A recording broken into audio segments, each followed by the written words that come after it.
Hola, ¿qué tal? Como todos sabemos, las salidas o intervenciones en la asistencia a personas mayores que realizamos los bomberos se han incrementado en más de un 40% en los últimos años.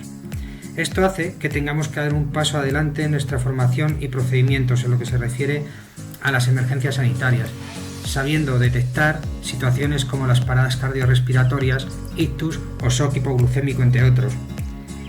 La presencia de la COVID-19 ha hecho que el escenario cambie por completo, debiendo añadir además nuevas barreras de protección. A esto hemos de añadir la gran demanda de los servicios asistenciales sanitarios, que en ocasiones están colapsados. Y es aquí donde el papel de otros servicios de emergencias como bomberos o policías hemos de reforzar ese eslabón en la cadena de supervivencia. Pues bien, hoy me gustaría hablaros del accidente cerebrovascular o ictus que todos conocemos. Tras conocer las alarmantes estadísticas sobre las lesiones y secuelas que deja esta enfermedad, tengo alguna buena noticia también, y es que algo podemos hacer. Así que en este vídeo daremos algunas pautas para poder identificar de forma precoz el ictus. En España, la edad media supera los 43 años y la población residente en España de 65 años o más en 2018 era de más de 8 millones de personas. En nuestro país se produce un ictus cada 6 minutos y el envejecimiento de la población hace que 2 millones de personas presenten un alto riesgo de padecer un ictus. Podemos decir y asegurar que es la primera causa de muerte entre mujeres en España y la segunda entre hombres. Cada 14 minutos muere una persona por ictus. También podemos decir que es la principal causa de discapacidad adquirida en adultos. De estas personas que sufren estas discapacidades, el 40% son prácticamente autónomos, pero hay otro 40% que tiene una dependencia moderada. ¿Pero qué es el ictus o accidente cerebrovascular?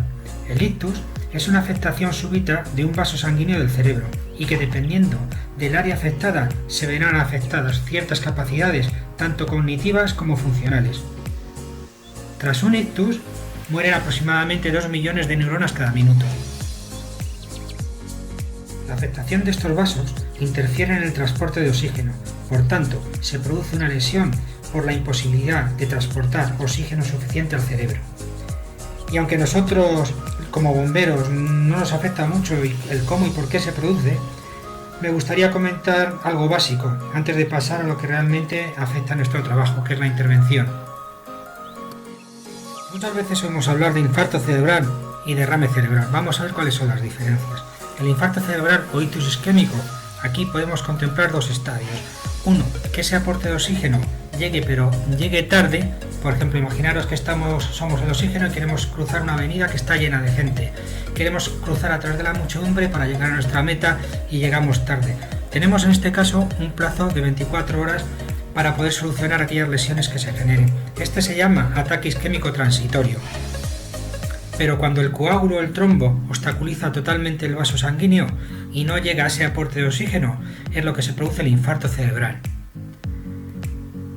Hábitos como el tabaquismo o el alcohol son generadores a veces de enfermedades como la arteriosclerosis, que hacen que las paredes se engruesen y puedan desprenderse esos coágulos, esos trombos, produciendo un infarto cerebral. El ictus hemorrágico o derrame cerebral se produce cuando uno de los vasos que van al cerebro se rompe y hay una pérdida de sangre al exterior. En definitiva, el oxígeno tampoco llega al cerebro. La hipertensión está detrás del 85% de los casos, así como el traumatismo craneoencefálico se queda en el 15%. En el infarto cerebral, la muerte celular se produce a los 6 minutos. Pero tengo una buena noticia, y es que existe una penumbra isquémica o área isquémica donde las células que están dañadas pueden ser recuperables si se trata a tiempo. La segunda buena noticia es que se puede prevenir. ¿Y cómo? Pues teniendo hábitos saludables en las comidas, desestimando el alcohol, el tabaco, utilizando aquellas medidas de seguridad como el casco en la moto o el cinturón de seguridad en los vehículos. Aquellas personas que son hipertensas, pues controlándose la tensión, y las personas diabéticas controlándose los niveles de glucosa. También el deporte y una actividad física regular hará que el ictus nunca llegue. El ictus es sobre todo una emergencia en el que una identificación precoz es lo más importante. Como hemos comentado, la detección precoz del ictus es crucial, aumentando así las posibilidades de supervivencia o de recuperación de las lesiones. Tiempo es cerebro fue una frase acuñada en Estados Unidos cuando comenzaron a aplicar el tratamiento agudo del ictus. Para poder tener éxito en el tratamiento y recuperación del ictus han de coincidir o concurrir dos cosas. Una, que sepamos reconocer los síntomas a tiempo, y dos, que el sistema sanitario esté bien organizado. En términos médicos existe lo que se llama la ventana terapéutica, que no es más que el tiempo del que disponemos desde que se produce la lesión, el ictus, hasta su llegada al hospital y pueda ser tratado por un neurólogo que detenga el proceso del ictus. Aproximadamente ese tiempo viene siendo de 2 horas y media a 3 horas. Y bueno, os preguntaréis, ¿pero cuáles son los síntomas del ictus? Quizás sea esto lo más importante. Bueno, pues aquí en la tabla que tenemos a la derecha vemos escrito en letras rojas la palabra súbita, brusca, repentina, súbita y brusco. ¿Qué quiere decir esto? Pues que los síntomas aparecen de forma rápida y súbita. Por ejemplo, podemos ver una súbita pérdida de fuerza o debilidad. ¿Qué quiere decir? Que no va a poder mover una de las extremidades, o bien sea la extremidad izquierda o la derecha, bien sea la pierna o el brazo. También vamos a ver una brusca confusión a la hora de hablar. Esta persona quizás no pueda hacer ninguna frase coherente.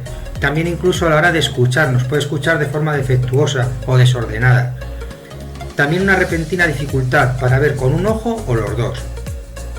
Una súbita pérdida del equilibrio, la persona puede estar mareada, y también aparece un brusco intenso dolor de cabeza. Todo esto, como decimos, es de forma repentina. Bueno, y para ir finalizando, tengo la tercera y última buena noticia, y es que una vez conocidos los síntomas, podemos crear un procedimiento o una evaluación que nos diga qué hacer y cómo hacerlo. En esta primera evaluación podemos hacer algo que es muy sencillo, que es preguntar. Vamos a preguntar a las personas que están con él o a la persona que ha sido afectada por el ictus, cosas como qué es lo que ha notado y, lo más importante, cuándo empezaron los síntomas. Esto es de vital importancia. Hemos dicho que el tiempo es cerebro. Continuaremos con una segunda evaluación donde pondremos en marcha la escala Cincinnati, que engloba 3 acciones principales. Una, le pedimos a la persona afectada que diga una oración sencilla o repita su nombre. Si no es capaz de hacerlo correctamente, es uno de los indicios. 2, le pedimos que sonría. Si la sonrisa es asimétrica, también puede ser un indicio. Y finalmente, que levante los 2 brazos y los mantenga al menos 10 segundos. Si solo puede levantar uno o uno de los 2 brazos se le cae, es otro indicio de que pueda ser un ictus. Si falla uno de las 3 acciones, podemos considerar que es un ictus. Si es así, llamaremos al 112 para que active su código ictus y puedan hacer los preparativos para trasladar rápidamente a esta persona al hospital. Compañeros y compañeras, luchar contra el ictus es cosa de todos.